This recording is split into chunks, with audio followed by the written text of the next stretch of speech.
Hi, the real mulatto. Why do you call yourself the real mulatto? Okay, first, this is a wig. Let me not tell you that this is my hair. Oh no, girl. I got my straight cornrows. I have a doctor's appointment. I need my teeth cleaned today, so that's why. Oh, you're a guy. Nice, nice. Today I'm having my spinach juice. I put I put ginger, tomato, apple, and yeah, ginger, tomato, apple. What did I put? And spinach.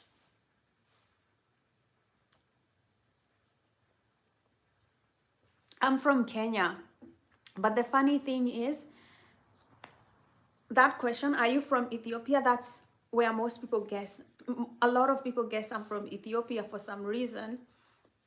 They don't guess that I'm from Kenya. And I'm like, what? What? Everyone I meet always asks, are you from Ethiopia? I guess you're from Ethiopia. So I don't eat, I really try to avoid junk food. Yeah, I I do sometimes eat those Kit Kat candies, and I'm trying to, that this accent is Kenyan, and I'm trying to stop eating the Kit Kat candy, the one that's laced with chocolate. Yeah, because I have been getting cavities, and I have two of them that needs to be fixed. So I'm like, no, no more that.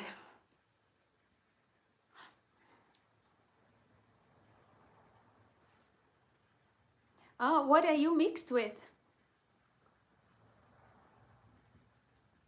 What are your mixed heritages from?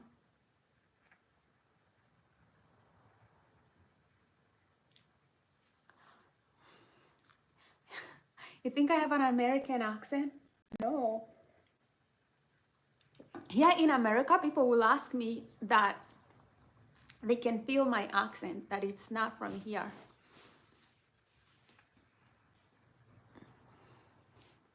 But I guess after living for more than 10 years in the US, you will somehow get a little bit of an accent. So I guess I may have just a little bit of the US accent, but I'm not very, you people from the US will ask where my accent is from because they'll catch it. I know Harambee Stars, they play Kenyan football. They play for the Kenyan team. You know, I'm from Kenya, and the sad things is what I have seen politics do to the Harambee Stars. You know, not funding them, not the government not going, you know, all the way to support the players. And I don't like that. Your team should shine. You should love your team no matter what, you know. And I don't see a lot of Kenyans buying like jersey for the Harambee Stars. You should, like, support your team. Like, let tourists know when they come to Kenya that we have a team here, and it's known as the Harambee Stars. You know, in the Maasai market, I think we should sell more of the paraphernalia that shows that we have teams. It's the Harambee Stars, the caps, the hats, you know, even bikinis, just to show people, hey, we are here, we mean business, you know.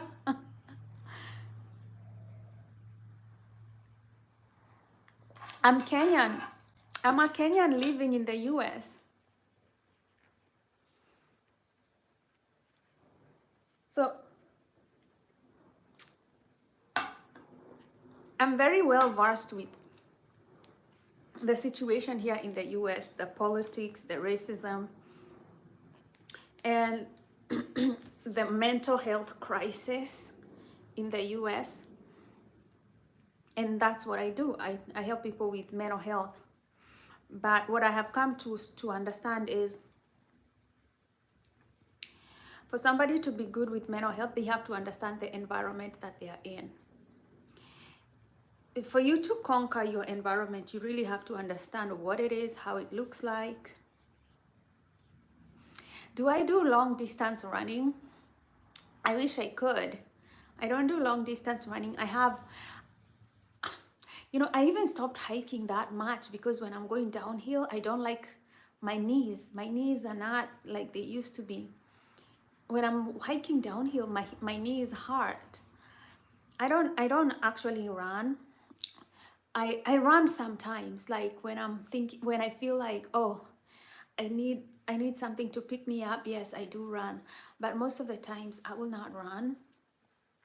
I do Pilates. If you've seen my other live yogas, I do yoga, I do Pilates, I swim. I like swimming in the ocean because I live near the ocean, so sometimes I'll just go and swim in the ocean. Sometimes I don't like swimming at the gym that much. It's just me, but I love swimming. And I can't wait. Like the ocean is getting hotter, like the winter is officially over. So I'm hoping to start going to swim soon. I'll go check the weather, the ocean, the temperature of the ocean changes. So maybe in the mornings I'll go swimming because the ocean water is a little bit warm in the morning.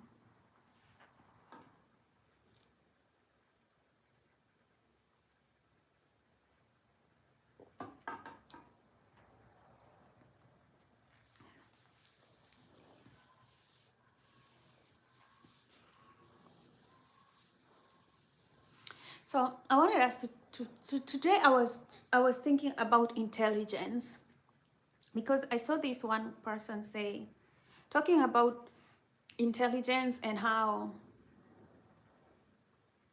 the rich have used intelligence over time to squeeze out the middle class and from their wealth and get more money from the middle class, which is, it always happens that, let's say like the US, they voted more tax breaks for the rich. So what's going to happen is when there is more tax break for the rich and then there is inflation and the middle class is not getting a lot of like more pay, it means that the money that the middle class gets from their job, they use it to pay more for the goods and services provided by rich companies. So what happens is that's when the middle class gets squeezed. The money goes back to the rich and they pay less taxes, and then they're able to squeeze the middle class back into being poor. And the thing is, when people are intelligent, like the rich are, they are able to convince masses of people that voting for a party that will give them tax breaks is in their best interest. So they're able to think about, if we tell them we're going to have tax breaks, but we're going to do ABCs, they might believe us, and then we might get our tax breaks, and we might create inflation and squeeze them out more. Trust me, that's exactly what the Republican Party is going to do to the middle class. That's the agenda, though. But you see how the rich, when the rich, they create this system where they are able to take advantage of the masses over and over and over. They are able to divide the masses and conquer them. That has always been the operation system. If you come to Africa, when the British were trying to colonize Africa, they made sure that they made the tribes hate each other. Even today, if you go to Kenya, you'll find some tribes hate each other because they were taught that way so that they can be squeezed.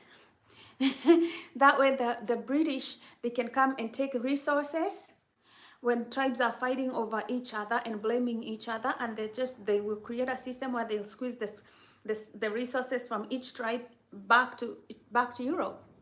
It works very well, but I don't think, like here in America, that the average American sees that at all.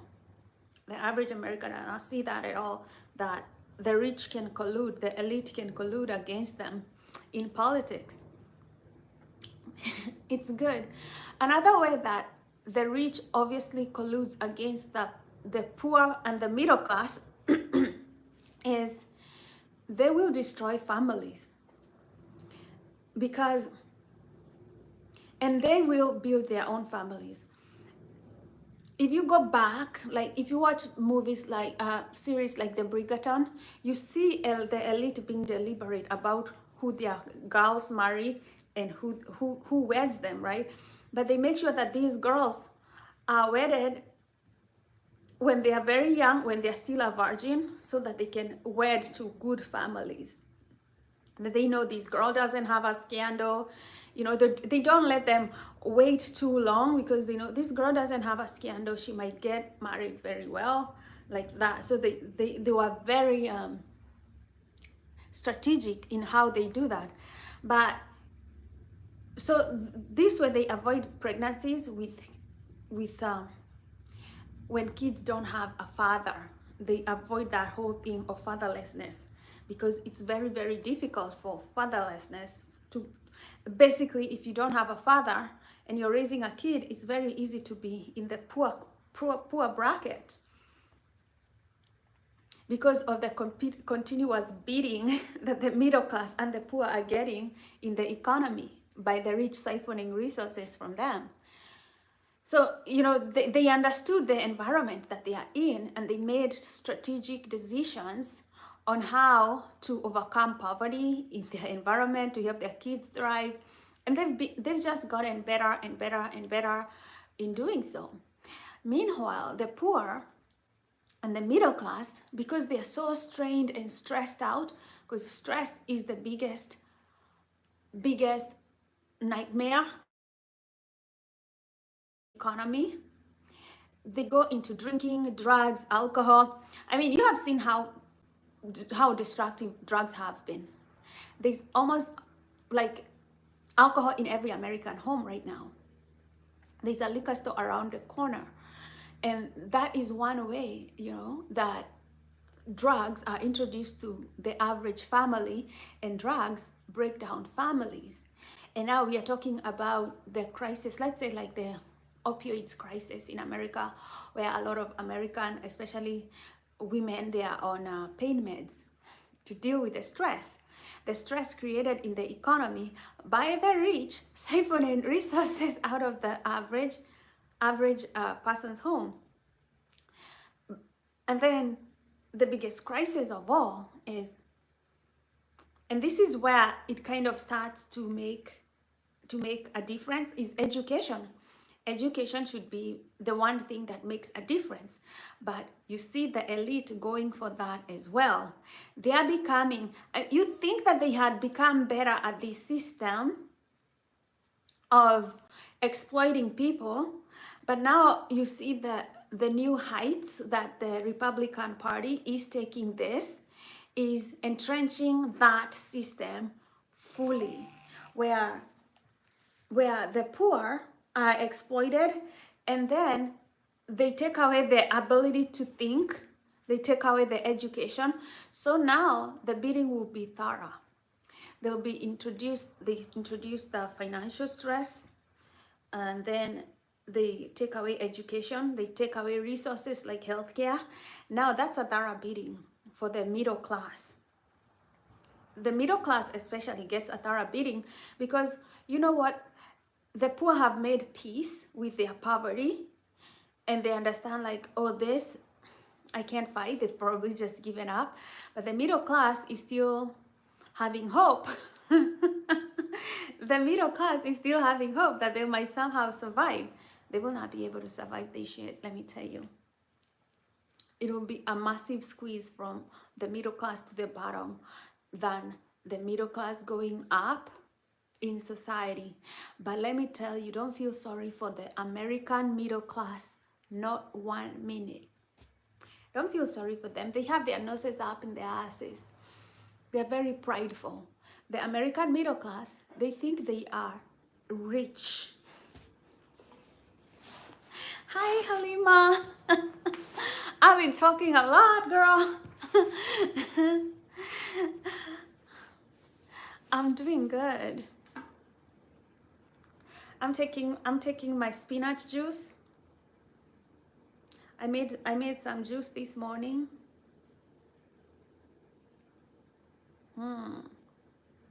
What are you up to? How's school? What's new? What's exciting?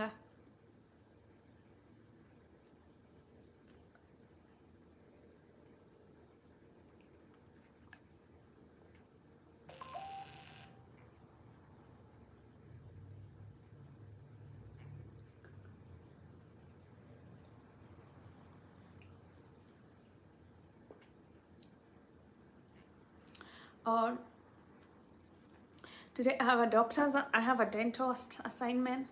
They need to clean the other half of my teeth. My teeth were so bad that they had to clean one part and then today they'll clean the other part and then polish. So I'm trying to stop food that are like sugary drinks, because sugar, man, I have cavity, but that is from candy, licorice sticky candy. Oh my goodness, how was their experience coming from Mecca?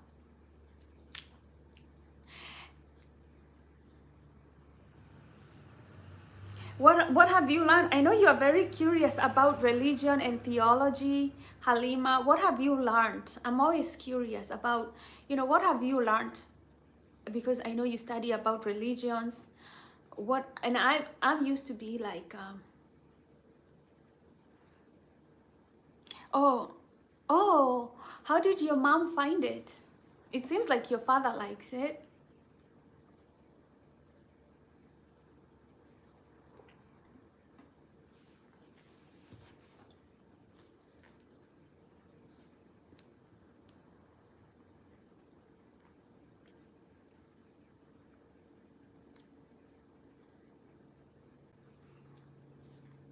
I was raised Christian. To be honest, I was raised Christian. But when I got to but even before I became a teenager, I started questioning the Bible. I was like, okay, let's first of all think about like the virgin birth.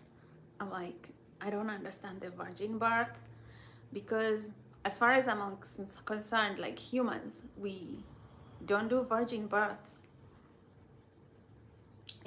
And still some of those things in the Bible, personally, I have doubts. I have doubts. I wouldn't say that I'm a full believer, right? Like, I have no doubt, completely like no doubt. But what I came to understand, like my doubts were not helpful. So I started taking about, okay, in this book, what is useful for me to take? What is useful for me to take?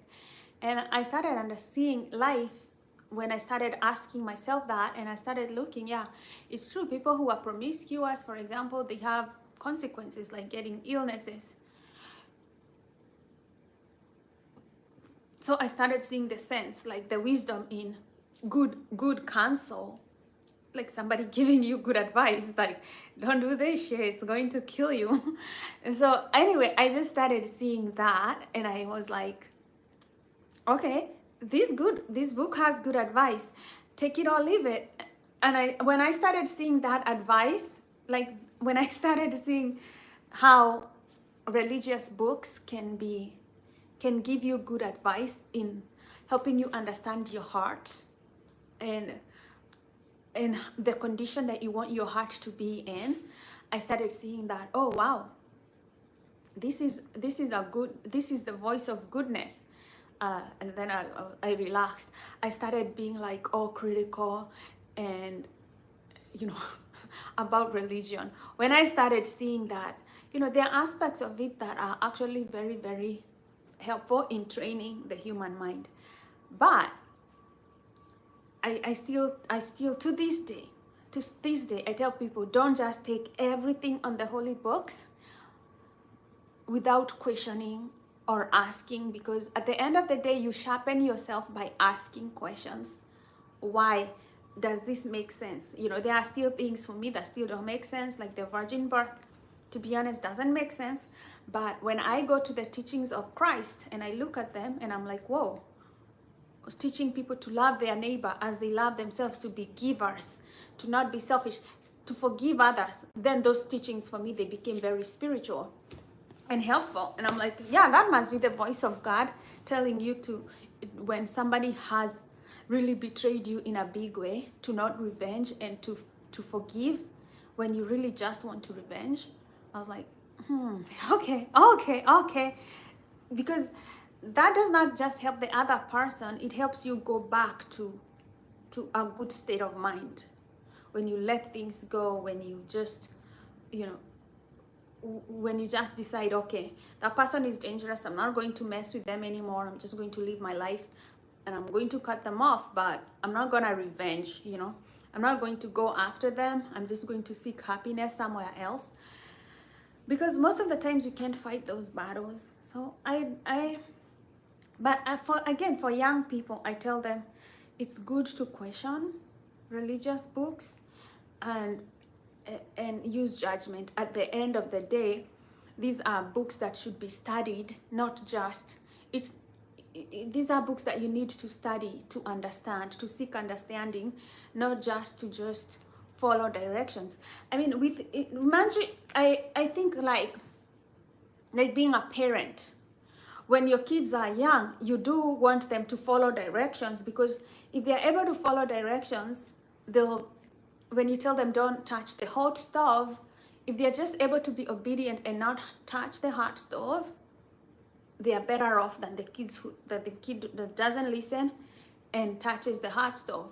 But as the kids grow older, and we see that during adolescence, they question some of the things that their parents say, which is normal for them to be like, you're telling me not to drink and you're drinking. You're telling me not to smoke and you're smoking.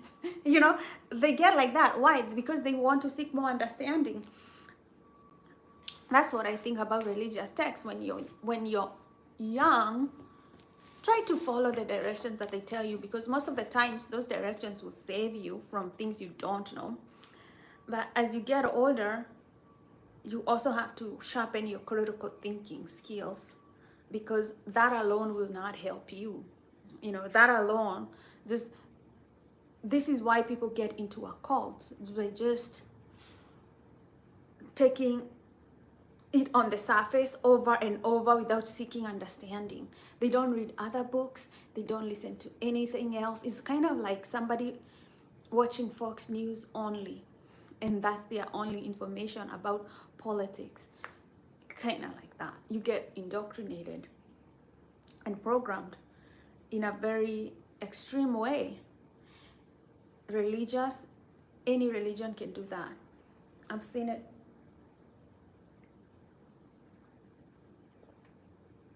Oh wow, I honestly did not expect this mixture to be so good, because you always think that green juice has that, like, that nasty, like, green juice chlorophyll smell taste.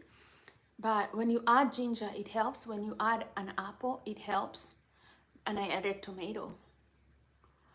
And the other time I added and I also added one whole lemon. Yeah, that's what I was missing. Lemon, ginger, and then apple, spinach, and tomatoes. It's really good though.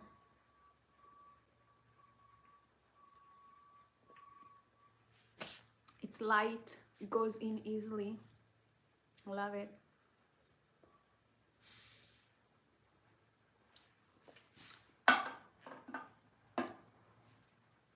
Anyway, so Halima, tell us your experience,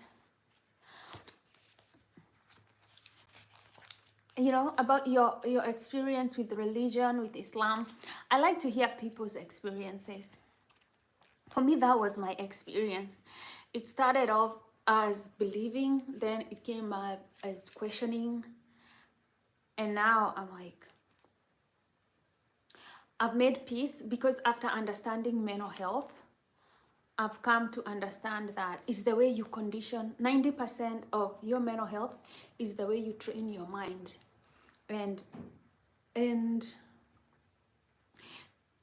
There's nothing better that teaches you consequences than religious books. Religious books don't mess. They they tell you you're going to hell if you do 1, 2, 3. If you're not a good person, if you don't try to do things the right way, and I think that's a good way of training the human mind. Trust me, I believe that that's a healthy way of training the human mind, because there are consequences.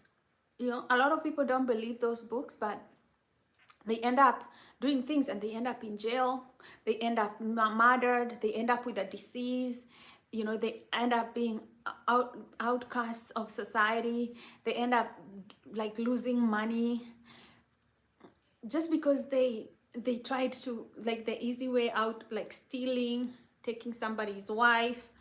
You know, there are consequences. Those books don't lie. And for me, because I didn't grow up with parents, but I grew up in religious, so I got a lot of, you know, teachings and counseling from religion every Sunday.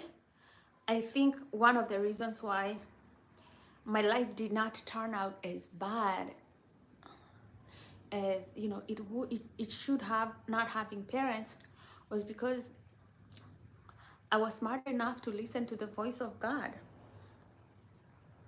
It works.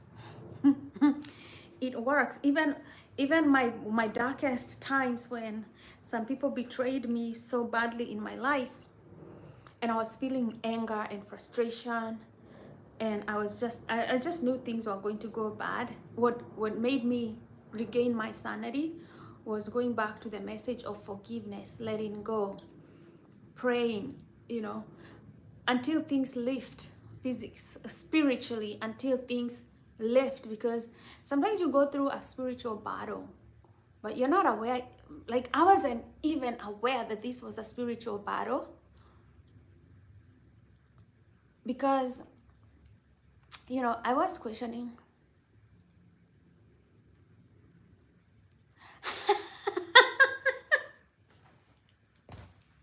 Timan, Timan, you're like me. I share those sentiments 1000%. 1000%. I do hate people who bring babies to this world when they are broke. How can you do that to somebody? How do you do that to anyone? I don't have kids. I'm well educated. Right now I don't have a job. I'm not looking to have a kid. If I was going to have a kid in my situation, is because the man that I was with was providing for me generously, providing generously for my kids. And it's not that, like, not because he was struggling, because probably he had a good life situation. Kids are expensive. I'm probably not going to have kids. You know, I'm too old right now. If I get kids, this would be considered an old pregnancy, because I'm in my 30s. Oh my God, I don't want to say that. I never want to say my age, but don't ask me anymore how old I am. So first of all, I'm concerned, like, having kids as an older woman, will they turn out to be healthy? But okay, to be honest, I don't look it, right? I could pass on as 27. Right? I could say I'm 27. I don't look it. That's why I don't say it. I'm like, no. Wait. Why should I say that when I don't look at it? Like, I should get to be the age that I look, not the age that I'm actually am. So if you look 27, go with 27. I'm 27. I'm 27. I'm forever young because I do this shit.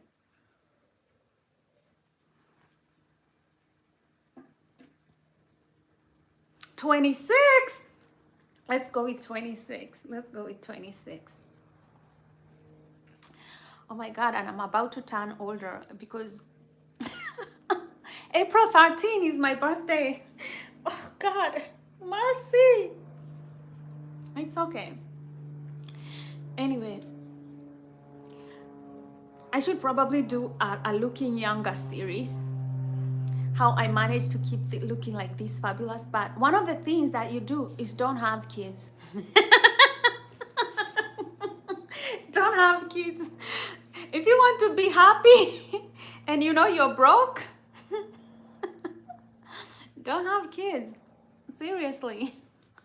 Better to be broke by yourself than broke with a child. Any day.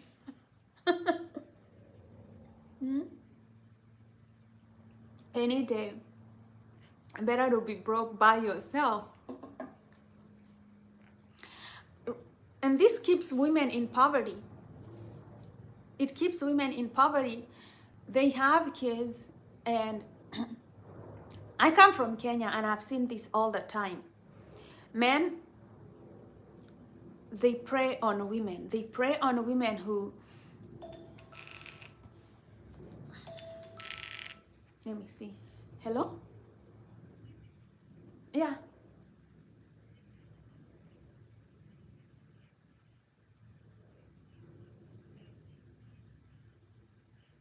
Oh, good.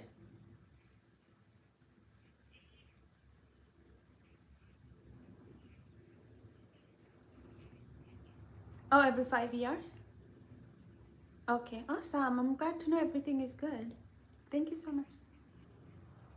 Bye. Thank you. Oh, wow. I did a pap smear to check for cervical cancer, all that kind of shit. And they called me and they're like, you're good, girl. Don't even worry about it. I'm happy about that. Cheers. But I've already had my HPV shots to prevent cancer, like cervical cancer. So if you're sexually active, whether you're a man or a woman, or you have kids that are not yet sexually active, you can have them do an HPV vaccination to prevent cervical cancer. Do it because there's so many bacteria that cause cancer, like H. pylori, and they're dangerous. It's nice to have such kind of results. People calling you and telling you, we did your tests. All looking good. To be honest, I haven't been sexually active. So I wouldn't be surprised that I have nothing. Because I haven't been getting nothing. So, well.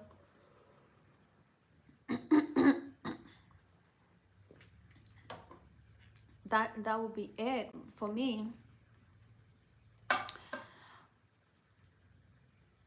It's like, it's very dangerous when poverty is such a huge stress. It's so stressful. I think before you have kids, you should know how to have good relationships, because even if you get married and you're in a relationship, because everybody gets pregnant because they're in a relationship, unless, it was sexual violence. But for that, to raise that kid to have like stability in their mind, they need to have both parents. I mean, given like both, sometimes your parents can die, sometimes they can get sick, stuff can happen. But kids normally, they'll need that sense of, I have two parents, for them to feel safe. Every kid that's coming from a divorced family, or their parents just like hit it and quit it and never looked back, they have psychological problems, trauma.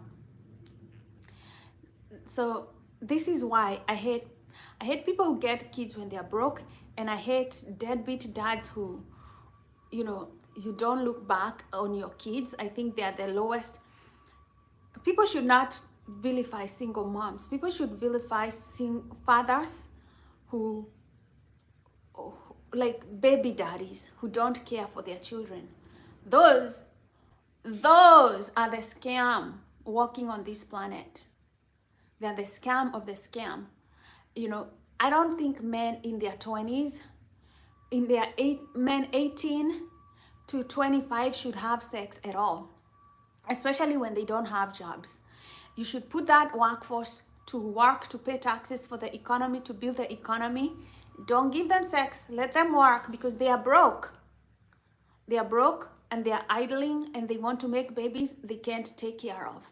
Put those let them be the workhorses of the community. Let them work. Let those boys work. Boys 18, you know, once they stop being they stop being children, they should be put to work. They should build their own wealth, put money aside, help themselves, help the community. Yeah, when he's ready, then he can look for a wife. But that man should be taught responsibility from a very young age, because there is nothing bad in society as broke men who don't have family values, and they're out there making babies, creating poverty of the highest, creating poverty and suffering. That's what they're doing. They're creating poverty and suffering.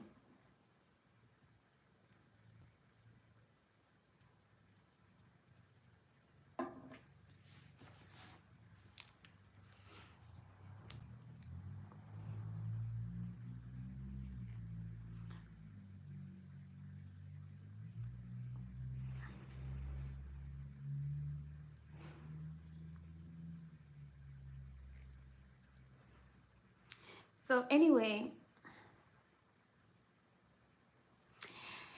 you guys let me know. I think I blab a lot, and sometimes I get tired of just blabbing. I want to make this more interesting for you guys to be here, to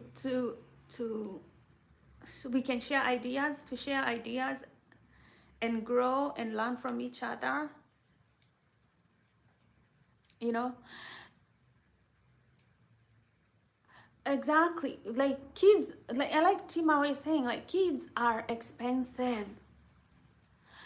Kids are so expensive, and then for parents, kids are also demanding of your time. Let me tell you, the best scenario would be men are going to work and women are staying at home to take care of the families and the kids. And maybe a smart woman is building her business around her friends, so that she has time for her kids, and also she has time to do her business and bring a little bit of an income. That would be great, because kids need, you know, putting your kid to daycare, they don't learn anything. They just put them on TV, and that's all they do. They watch TV, they sleep, they get their diaper changed, and that's it. Like, your kid will grow to be very dumb if all they are watching is cartoons, and then, you know, they are not learning anything. That's daycare 101 for you. Kids need to be read for. They need to be shown things like activities like playing with Play-Doh or coloring. They need to do stuff. They need to be engaged. You need to sing for them. Most kids don't know how to talk, and the quickest way for them to learn how to talk is to do singing games and play and play and play. Kids are a lot of energy, but when they're not playing, they're not learning. And when they're just sitting there watching cartoon, they're not learning anything. That's a special kind of poverty, an education on its own. Like, our kids are dumb. And I think that's what has happened to America over time.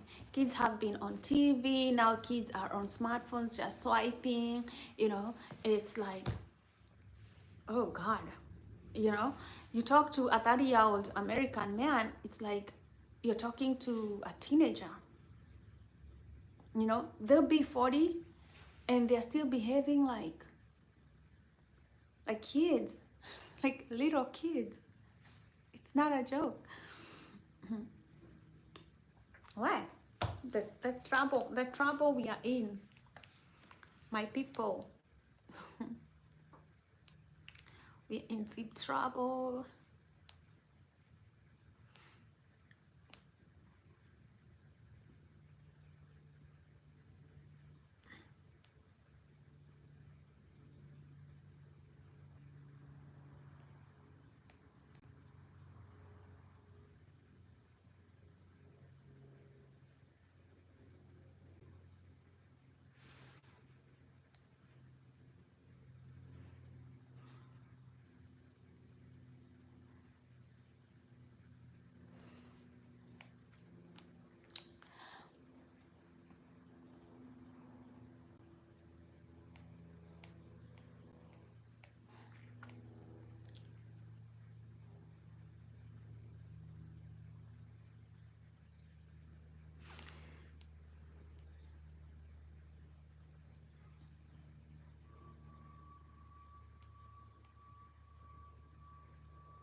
It's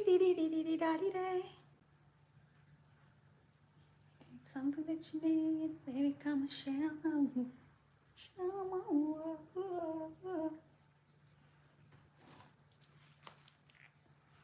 Oh, I was reading this article on LinkedIn, and they were saying that men lack good role models because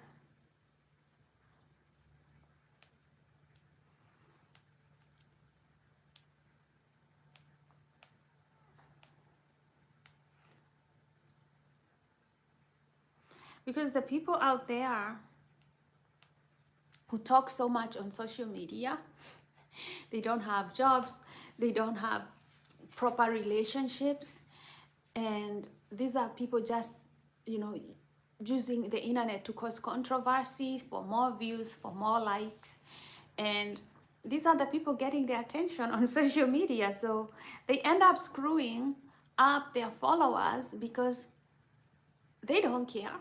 They don't care if you're there on the internet getting fed garbage all the time. They don't care for your mental health. The truth is, most people just want their clickbaits. They just want to click, click, click, click. Like, watch my channel. Come here. Just come here. Watch my channel. Click, click, click, click. Don't, you know, it's not supposed to educate. The real education is in books. And that's what smart people do. They will read books because they know social media is a lot of nonsense and garbage. But for like 80% of it, they are just people with BBLs and boob jobs, people trying to put silicone in their body. You know, the social media, it is entertaining, and for most of us, we do go there for a little bit of entertaining and seeing people do damage to themselves. That's okay. But if you're older and you have good judgment, that's okay, because you have seen through experience, like people who do these kinds of surgeries, they have massive health problems that obviously they will not talk about on social media. And then they have massive relationship fails, obviously, that they try to put on the low. But for somebody who is 18 or 16 or 25, they have no clue that this is all a show. That actual real people are normal people who don't live that way. They get suckered into thinking that way, and they're like, oh, so the only way that I can be special is if I have boobs up to here. And this problem is, let me tell you, you think right now we are in the age where, like, people are saying like things like BBL are going out of fashion. BBLs are not going out of fashion, and boob jobs and lip fillers are not going to come out of fashion. They're here to stay because they're all on social media. They're indoctrinating the new generation of young people. So if you're there as a parent and you're not watching what your kids are watching on social media, they will grow up without knowing whether they're female or male. They'll grow up putting all these injections, fillers. They'll grow thinking that's normal, because it's actually very normal. The sensationalization of it all is so normal on the internet that they think that this shit is normal. That is why I don't know where we're going. I don't know where this is actually going to lead anybody, because it is what it is. It is what it is right now.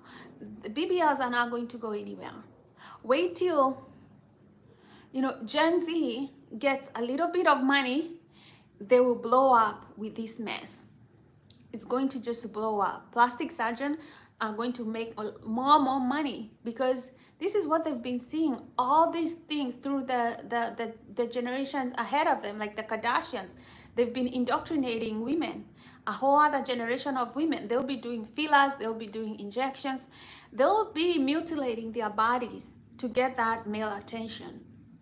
And you don't need to go far. You will know the kind of women that do so. I'll tell you, the kind of profile of a woman who mutilates her body. Just take the Kardashian. The women who don't have a male figure in their family, just like the Kardashians, these girls have to provide for themselves, right? They don't have somebody there telling them, like putting the male ideas in their heads. No. So they are read by a matriarch, and a desperate, greedy matriarch. And she's like, girl, do what you gotta do. Girl, if you need to do a sex tape, if you need to do a boob job, just make more money, okay? Because that's how sometimes females think when they're desperate and alone, and they just have to pull the weight by themselves. Now, these women, obviously, they end up having 1, 2, or 3 kids, and their baby daddies are not, you know, there. They grow more desperate. That's the profile of the woman that's going to be doing like lip injections, boob jobs up to here, butt implants. You know, they live with a male figure who's not providing, who doesn't love them, doesn't give a fuck about them, and they keep emotionally, they have this bigger hole. They want validation from males, but they're not getting it. um, but you know, they want it because their father wasn't there. You know, they didn't get that validation from their father. They maybe the first early relationship, so they grow up with this hole, and they grow older, the hole becomes bigger and bigger and bigger emotionally, right? And you have to put it so many things in that hole to just keep it like, so it doesn't feel so empty inside. That's the profile. That's the profile. You know, women who come from broken families tend to do more promiscuous activities than women who come from, you know, families that are kind of like together. So if you're a dad and you have a daughter, the only way to stop ruining your daughter is to be in her life. You can do that, but you can be a deadbeat. That's why I have no respect for deadbeat fathers, because they ruin society. And I don't know why women keep rewarding them with their bodies, because you keep perpetuating the same problem. These men should be extinct by now. They should have no woman. They should have no access to a woman until their useless genes die off the planet. They die off with them. But again, if a woman is desperate, she goes for the fast guy that gives her attention, and 99% of the time it's a deadbeat it's a deadbeat guy. So I mean, that's the cycle of poverty that keeps going, because peasant women who come from single women, or families that are broken, or families, you know, with one parent, where you know, these peasant women, they have a big emotional hole, and they end up being so easy to get, because the society knows. That's why the men exploit daddy issues with women. They realize that this woman has a daddy issue, she is fair game. That woman will become a single mother. I hate to say this, is the reality of the situation. And the reason we say this is because now that you know, like if you know that, for me, I knew I came from a broken family. And I knew that, just knowing what I know now, I know that I am in that statistics that's readily easy to be exploited. I play a whole different game. I play a whole different game because I know somebody will want to exploit my energy, my beauty for their own sake. And I promised myself I'm going to look timeless and youthful, you know, at all times. I'm youthful and ageless at every age. I know I don't allow people access to me at all. I don't allow access to people that I know, that are like, you don't love me, you don't care about me, you're just there to have a good time. I don't allow access to any kind of that nonsense in my life. That's how I roll. That's how I roll, because I know the statistics, and that's why knowledge is power.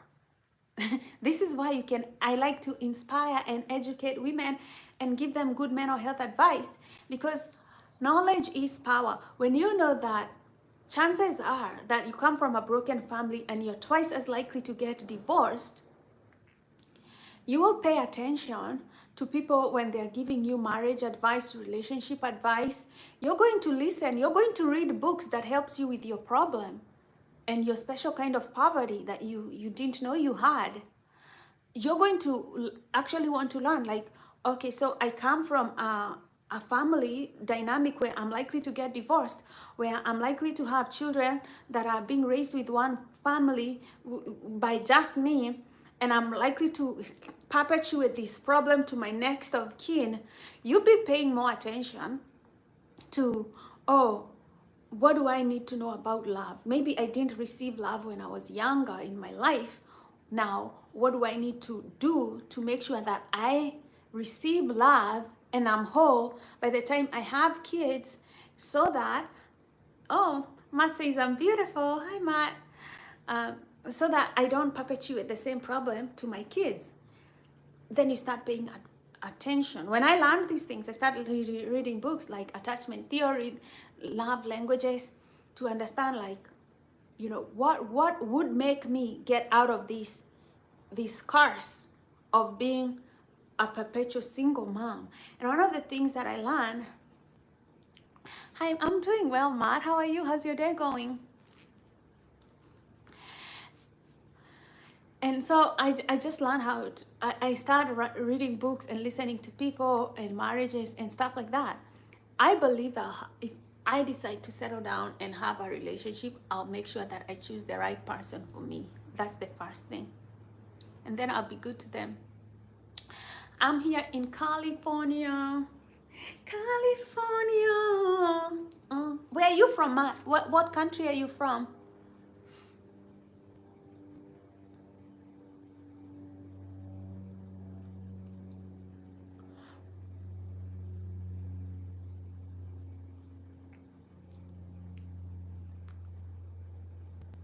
Okay, it's you're the New Hampshire. Is that New York? East Coast. Oh, ooh. How's the weather there?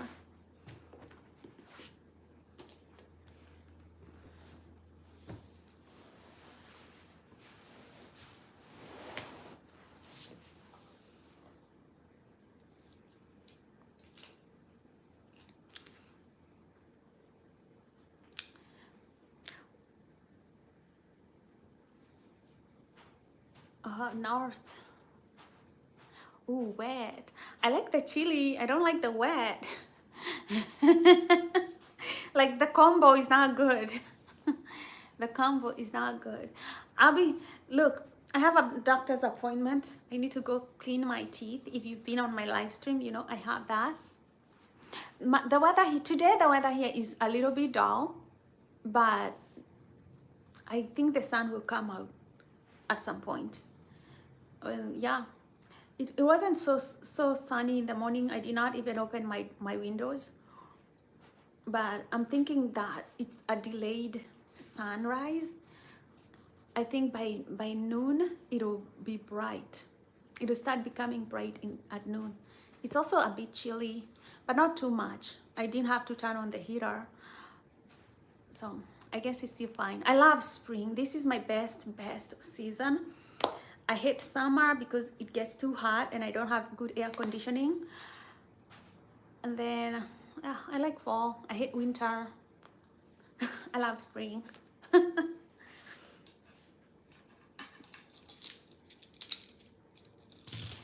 Oh, it says, my shirt, it says live free. Let me show you.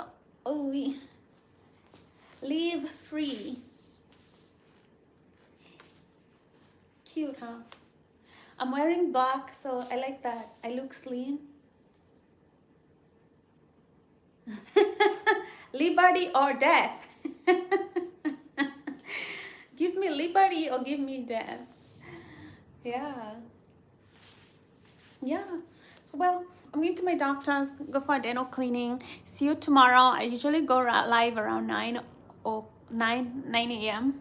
and then I'm done around 10. But today I have to go get some dental cleaning at 10, so I gotta leave early. So, see you. Love you.